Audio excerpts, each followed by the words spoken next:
بسم اللہ الرحمن الرحیم۔ احباب گرامی، اب جو میں بڑی ہی معروف آیا پاک سورہ مبارکہ البقرہ کی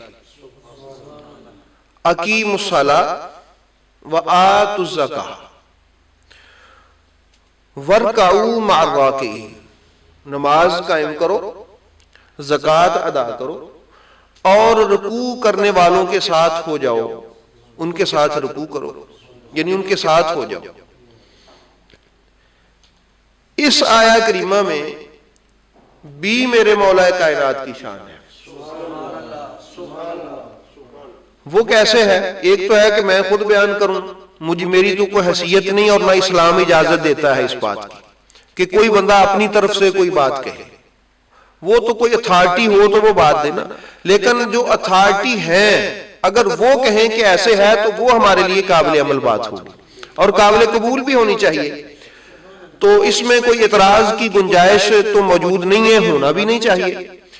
یہاں اس آیہ کریمہ کی تشریح میں یہ میرے پاس شواہد و تنزیل ہے کتاب پڑھی ہوئی، حضرت امام حسقانی حنفی نیشا پوری رحمۃ اللہ تعالی علیہ کی عربی متن میں ہے۔ یہ ہمارے اہل سنت امام ذہبی رحمۃ اللہ تعالی علیہ نے ان کو بڑی تعریف کی ہے اور تذکرۃ الحفاظ میں ان کی توثیق کی ہے کہ یہ سکہ آدمی ہے، امام حسقانی حنفی نیشا پوری، یعنی ہمارے پرانے بزرگوں اور علماء میں سے ہیں۔ انہوں نے یہاں اس آیت کی تشریح میں جو لکھا ہے وہ بڑا خوبصورت ہے۔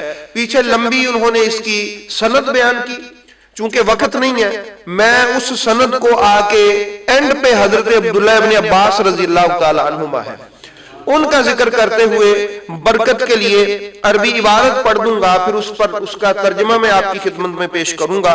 وہ فرماتے ہیں کہ عن ابن عباس رضی اللہ تعالی عنہما فی قولہ ورکعوا، کہ یہ جو ورکعوا مع الراکعین کے میں لفظ ہے ورکعوا، اس کے بارے میں حضرت عبداللہ ابن عباس سے جب پوچھا گیا کہ حضور یہ جو سورہ مبارکہ البقرہ کی آیہ کریمہ ہے ورکعوا، اس سے مراد کیا ہے اور کون سے لوگ ہیں جن کے بارے میں اللہ فرما رہا ہے کہ ان کے ساتھ ہو جاؤ اور ان رکوع کرنے والوں کے ساتھ تم بھی رکوع کرو؟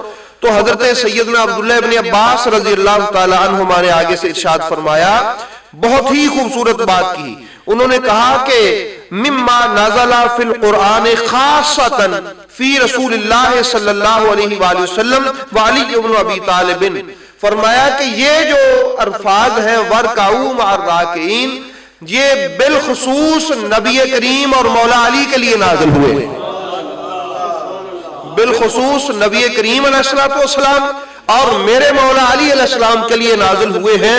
اس کی انہوں نے آگے بات بھی ارشاد فرمائی اور پھر آگے ارشاد فرماتے ہیں وَأَهْلِ بَيْتِهِ مِن سُورَةِ الْبَقَرَةِ وَارْكَعُوا مَعَ الرَّاكِعِينَ إِنَّهَا نَزَلَتْ فِي رَسُولِ اللَّهِ صلی اللہ علیہ وآلہ وسلم وعلی ابن ابی طالب وَهُمَا أَوَّلُ مَنْ صَلَّى وَرَكَعَ۔ اس کی وجہ بھی بیان کی انہوں نے کہ ہم نے کیوں کہا ہے یہ کہ یہ ان کے لیے نازل ہوئی ہے۔ وہ فرماتے ہیں یہ رسول پاک مولا علی اور ان کی اہل بیت کے لیے نازل ہوئی ہے۔ کیوں؟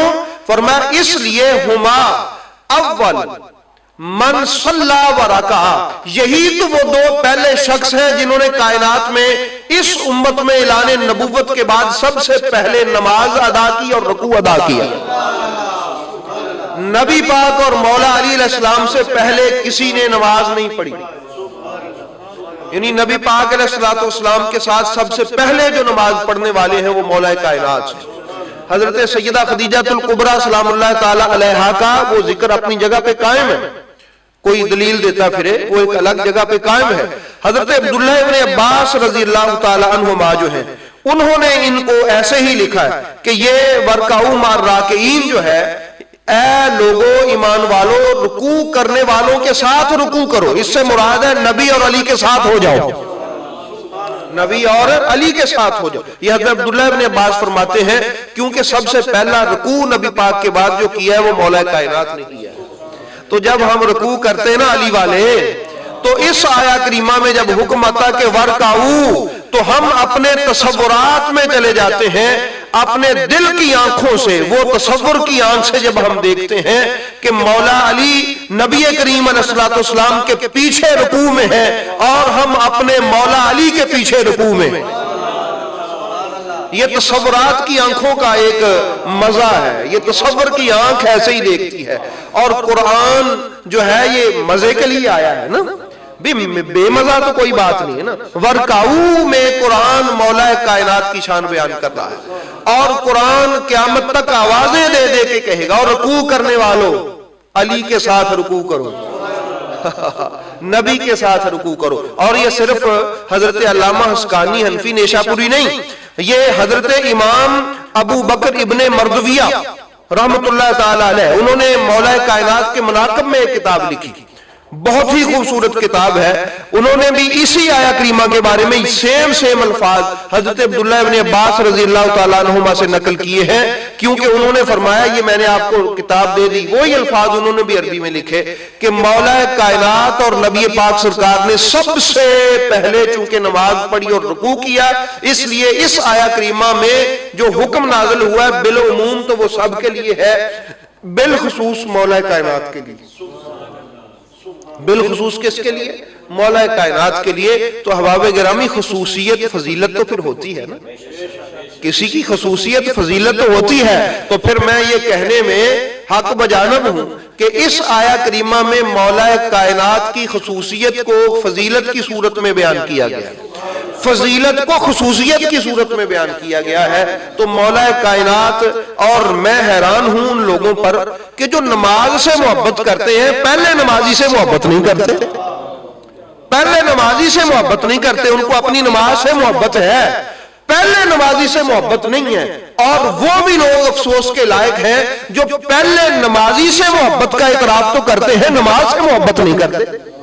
تو ان دونوں کے لیے سبق ہے اس میں کہ جو پہلے نمازی سے محبت کریں ان کے لیے کہ وہ نماز سے بھی محبت کریں، اور جو نماز سے محبت کرتے ہیں وہ پہلے نمازی سے بھی محبت کریں۔ اللہ ہمیں نماز سے اور پہلے نمازی سے بھی محبت کرنے کی توفیق عطا فرمائے۔